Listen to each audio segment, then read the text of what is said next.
Untuk Sekoras mengundi siapa-siapa yang bulan depan dapat giliran untuk pertemuan kembali. Monggo Mbak Rin. Hadirin yang dimuliakan oleh Allah SWT, tanggal 12 yang lalu saya ke Stadion Kanjuruhan melihat bagaimana kondisi stadion setelah terjadi kerusuhan.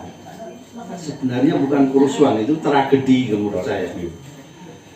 Masya Allah, itu namanya karangan bunga itu ratusan masih berserakan di sana. Kemudian saya lihat juga di pintu yang keluar yang nomor berapa itu taburan bunga, karangan bunga, foto-foto, pakaian-pakaian, kaos-kaos, kemudian selayar-selayar punya mereka korbannya itu masih gantungan semua di situ. Kemudian yang hadir juga banyak yang situ.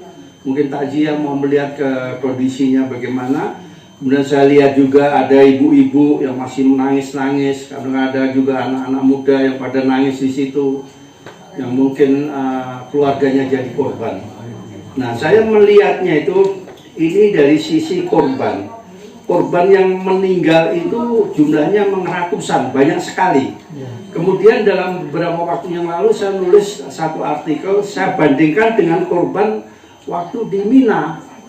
Yang di Mina itu saya lihat dengan mata kepala sendiri, orang terinjak-injak meninggal juga ratusan. Cuma bedanya yang di Mina itu meninggal dalam kondisi sedang beribadah, sementara yang di Kanjuruhan meninggal dalam kondisi yang tidak beribadah. Ada kemungkinan mereka datang itu sebelum zuhur atau setelah zuhur, sementara acara sampai malam hari. Berarti mereka yang orang Islam kemungkinan tidak sholat waktu zuhur, dan juga tidak sholat waktu asar, dan tidak sholat juga waktu maghrib sampai isya. Ini kan musibah betul ini namanya itu. Kalau dibandingkan dengan orang yang beribadah, Masya Allah, menurut saya itu ada teman yang menanyakan bagaimana pendapatmu. Saya tulis itu mati konyol.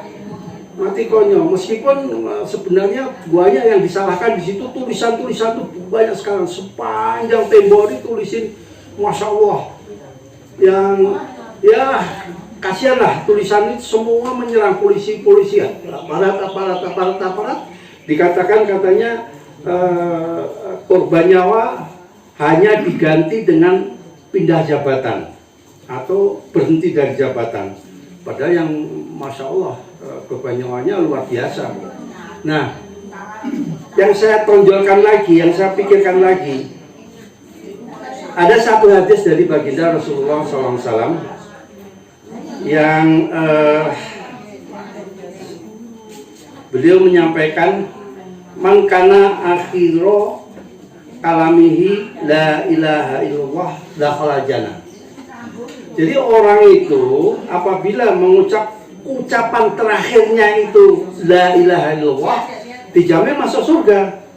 Nah, orang yang keinjak-injak itu apa mereka mengatakan la ilaha illallah? Sulit sekali kan? Mungkin mereka tidak dan lain sebagainya. Nah, inilah yang perlu kita tanamkan dalam diri kita sendiri. Bagaimana setiap kali setelah sholat kita berusaha untuk zikir, mengucapkan kalimat la ilaha illallah, supaya dakhala jannah ketika nanti kita meninggal. Kenapa? Dijamin orang yang meninggal dalam keadaan mengucapkan kalimat ini di akhir hayatnya, maka dijamin oleh baginda Rasulullah SAW akan masuk surga. Nah, caranya bagaimana? Kita harus banyak sekali mengucapkan kalimat la ilaha illallah. Mudah-mudahan yang sedikit ini ada manfaatnya untuk kita semua, dan kita terapkan dalam diri kita sendiri, juga untuk kepada keluarga kita masing-masing. Kita kasih tahu mereka bagaimana supaya selalu mengucapkan kalimat la ilaha illallah. Karena kalimat itu kalau tidak biasa diucapkan, maka sulit mengucapkan. Saya pernah ketemu tahun 88 ketika saya masih dinas di luar negeri. Itu ketemu satu orang dari Malaysia. Dia punya di salah satu universitas, dia punya perpustakaan, punya juga di situ dia punya toko buku. Nah, dia punya kemenakan yang jadi sopir, yang jadi kernet antara Singapura dengan Johor.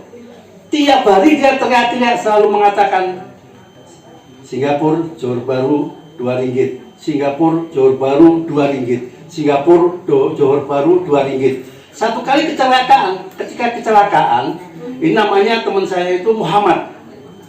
Ketika kecelakaan, dia dibawa ke rumah sakit. Pada saat sakaratul maut, disuruh sama pamannya tadi yang Muhammad itu namanya, suruh mengucapkan kalimat la ilaha illallah, enggak bisa. Apa yang diucapkan cuman Johor Baru, Singapura, 2 ringgit. Johor Baru, Singapura, 2 ringgit, sampai meninggalnya seperti itu. Nah, maka kalau tidak biasa mengucapkan kalimat la ilaha illallah, kita akan sulit mengucapkan itu. Mudah-mudahan ini yang sedikit ini ada manfaatnya. Wabillahi taufiq wal hidayah. Wassalamualaikum warahmatullahi wabarakatuh. Menika jatuh dumateng dalam pun Pak Muhaiti. Atas kerenceng nggih, mengke alamatipun apabila wonten undangan. Senasa undanganipun berupa WA apabila sampun sampai tujuan.